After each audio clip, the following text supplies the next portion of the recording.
Hello, my dear student. Would like to welcome you in this lecture number 19 on the topic some basic principles and techniques of organic chemistry. Now we have been learning IUPAC nomenclature. Actually, I told you that is a deep sea for us. उसमें से कुछ part हम कुछ drops कह सकते हैं, drop of the ocean हम देखने जा रहे हैं. ओके, सो पिछले 2 वीडियोस में हमने कुछ एग्जांपल दिए थे आपको along with the rules. Now we will proceed forward with few more examples. Suppose that I am having such type of the molecule. Okay, here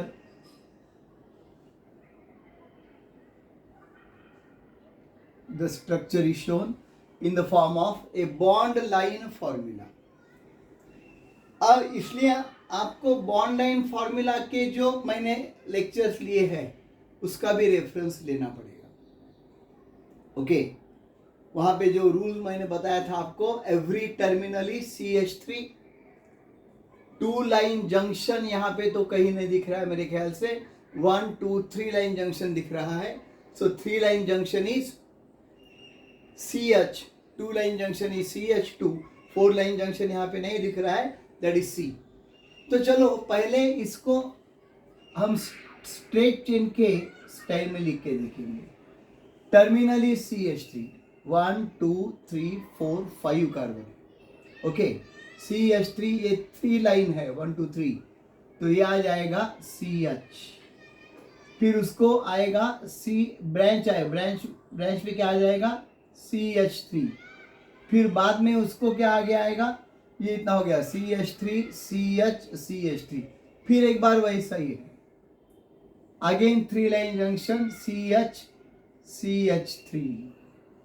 okay, फिर एक बार यहाँ पे क्या आएगा, वैसा ही आएगा CH CH3 CH3. तो मेरे ख्याल से आपको ये समझ में आ रहा है मैंने क्या किया है. 1 2 3 4 5, 1 2 3 4 5 कार्बन की चेन तो मैंने यहाँ पे लिख दी है. देखो, ये कार्बन नंबर 1 हो गया, ये 2, ये 3, ये 4, ये 5. सो कंटिन्यूअस चेन में वैसे ही हो गया यहाँ पे. This is number 1 carbon, this is number 2, this is number 3, this is number 4, this is number 5. समझ में आ रहा है. अब आप बोलेंगे यहाँ पे CH मैंने क्यों लिखा, मैंने रूल आपको बताया था. टर्मिनली CH3, तो ये CH3 है, ये CH3 है, ये CH3 है, ये CH3 है, ये CH3. 5 CH3 I have written, 1 2 3 4 5, correct. Terminal is CH3, don't forget that. फिर बाद में यहाँ पे वैलेंसीज को देखो, कार्बन के 4 बॉन्ड रहते हैं, यहाँ पे 1 2 3 बॉन्ड हो गए, 1 2 3 बॉन्ड हो गए, तो एक ही हाइड्रोजन बाकी रहेगा ना, इसलिए H. अगर 2 वैलेंसी होती थी, 2 बॉन्ड होते थे तो मैं 2 हाइड्रोजन लिखता था. यहाँ पे 1 2 3 हो गए, इसलिए CH. यहाँ पे भी here also 1 2 3 bonds, so CH. Here also 1 2 3 bonds, so CH. Now the base name is pentane. यहाँ पे आप बेस नेम क्या आ गया उसका, पेंटेन, क्योंकि 5 कार्बन आ रहे. अब नंबरिंग लॉन्गेस्ट चेन एक ही है, यहाँ पे नंबरिंग यहाँ से भी दिया तो 1 2 3 4 5 आएगा, यहाँ से भी 1 2 3 4 5 आएगा, यानी carbon number 2 3 4, all 3 carbon are having the branches, again the same branches. कौन से same branches, methyl methyl methyl.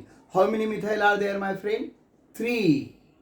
तो हमें क्या लिखना है यहाँ पे, trimethyl. I hope you are reading it. How many branches are there, ये एक ब्रांच आ गया CH3, ये दूसरा आ गया CH3, ये तीसरा आ गया CH3. ओके, अब वो कौन से कार्बन पे है locants, one is present on carbon number 2, other is on carbon number 3, other is on carbon number 4. So 2 3 4 trimethyl. Very clear. 234 मत लिखो, वहां पे बीच में कॉमा दे दो. रिमेंबर 2 3 4 ट्राई मिथाइल, 2 3 4 ट्राई, यानी 2 नंबर के कार्बन पे एक मिथाइल है, 3 नंबर पे कार्बन दूसरा मिथाइल ग्रुप है, और 4 नंबर पे कार्बन पे तीसरा मिथाइल ग्रुप है। किसमें? 1 2 3 4 5 पेंटेन में। So correct IUPAC name is this. Have you got this? 2 3 4 trimethyl pentane. Now remember my friend, this requires the practice. इसे हमको खुद ही प्रैक्टिस करके लिखने की आदत डालनी है। तो यहाँ पे जरूर इस वीडियो को फिर रिवाइंड करके देखो मैंने कैसा लिखा है। एक तो बॉन्ड लाइन फॉर्मूला है, तो उसको सीधा पहले लिखो। अगर आपकी प्रैक्टिस सफिशिएंट हो गई तो डेफिनेटली आप ऐसा ही लिख सकते हैं। मेरे पास बहुत सारे स्टूडेंट्स इतनी प्रैक्टिस कर देते हैं तो बिल्कुल आराम से यहाँ पे ऐसे लिखने की जरूरत नहीं बोलते सर हमको, डायरेक्ट हम यहाँ पे बोलेंगे 1 2 3 4 5 पेंटेन है, 1 2 3 ब्रांचेस है, ट्राईमिथाइल है, 2 नंबर पे 3 नंबर पे 4 नंबर पे है, 2 3 4 है, फिनिश फिनिश। यानी देखो कॉन्फिडेंस कैसा बढ़ जाता है। Once you are having a sufficient practice you can get it. अब देखो चलो इसका नाम मुझे बताओ क्या आएगा। ये मैंने क्रॉस दिया है और क्वेश्चन आया है what is the IUPAC name of this. IUPAC name इसका क्या है, तो हमको लिखना पड़ेगा उसका IUPAC नेम क्या है। तो पहले इसको सीधा करके ले लो। एक तो ये 4 लाइन का जंक्शन यानी क्या आ गया, सी। आपको ऐसा ही लिखना है, ऐसा नहीं, इसको ऐसा भी कर सकते हैं। Terminal CH3, terminal CH3, terminal CH3, terminal CH3। Okay, ये टर्मिनल CH3 CH3, फिर ये terminal CH3 CH3। Okay, very simple ना। इसको आप सीधा करके भी लिख सकते हो, जिसे नियोपेंटेन बोल के पहचाना जाता है। CH3C CH3, हम इमेज कैसे रोटेट करते हैं वैसा, इनंट इमेज को हम रोटेट करते हैं तो ये वैसा ही हो गया। CH3 CH3 CH3 CH3 4 terminal, 4 line का जंक्शन यानी कार्बन। अभी इसको गुंजाइश नहीं हाइड्रोजन के लिए, no hydrogen can be written on this, लिखेंगे तो गलत हो जाएगा, because carbon can form maximum 4 bonds. Okay, तो ये 4 बॉन्ड हो गए उसके। अब नाम तो कोई भी देगा इसका, इजंट इट? बहुत इजी हो गया। कैसा नाम हो गया देखो अभी, 1 2 3 1 2 3 propane will be the base name, और ब्रांचेस 2 नंबर के कार्बन पे 1 2 3 1 2 3। Carbon number 2 is having 2 branches of methyl, so it will be dimethyl propane. What will be the name, my friend? Dimethyl propane, और 2,2 dash, ये लिखना मत भूलो, 2 dash dimethyl propane is the correct IUPAC name. Have you got it? Very easy. That try it yourself. आपको खुद को अगर वो लिखने आएगा then that will be very pleasant thing. Okay, and definitely आपको लिखने आएगा। तो इस ऑनलाइन वीडियोस का फायदा क्या होता है मैं आपको कहूँगा, हम बार बार उसे रिवाइंड करके देख सकते हैं। We can just rewind and watch again and again. तो बिल्कुल प्रैक्टिस अपने आप हो जाती है।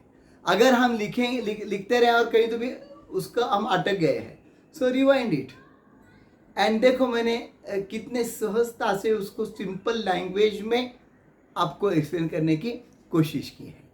तो definitely you will get it my friends. in our next video we will learn more and more examples of this. So till then rewind and watch this again and again. Thanks a lot.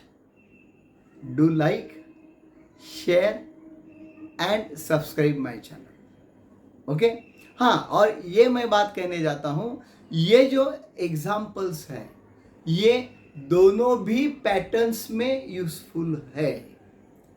That you will be benefited for board pattern question. Board pattern में आता है कि IUPAC name of this, you will be able to write. JEE या CET या NEET में भी question आता है, which of the following is A correct IUPAC name of this, यानी ये ऐसे एग्जाम्पल दिए हुए रहते हैं। तो एक तो क्वेश्चन उस पर बनता है, आइदर MCQ पैटर्न या बोर्ड पैटर्न। और दूसरा एक फायदा मेरे इस लेक्चर का क्या आपको होने वाला है, देखो you are in 11th, okay, so even 12th science student can also watch this again. 12th science के स्टूडेंट्स को भी मैं उनके लेक्चर्स में, वीडियो में यही अपील करता हूँ कि आप 11th के भी देख लो, आपकी रिवीजन हो जाएगी, क्योंकि नीट JEE में 11th 12th दोनों का सिलेबस है, okay. So for that, particularly that students who want to appear for NEET और JEE, दोनों भी लेक्चर्स इंपॉर्टेंट होंगे, 11th केमिस्ट्री के और 12th केमिस्ट्री के, आप ज़रूर देखना है। और आप में से जो बायोलॉजी ग्रुप के हैं उनके लिए तो मैं बताने जाऊंगा, do watch my biology channel lectures also, 11th के भी है 12th के भी है, okay. So I hope you will remain attached with me for these 2 years. Sure. Thanks a lot.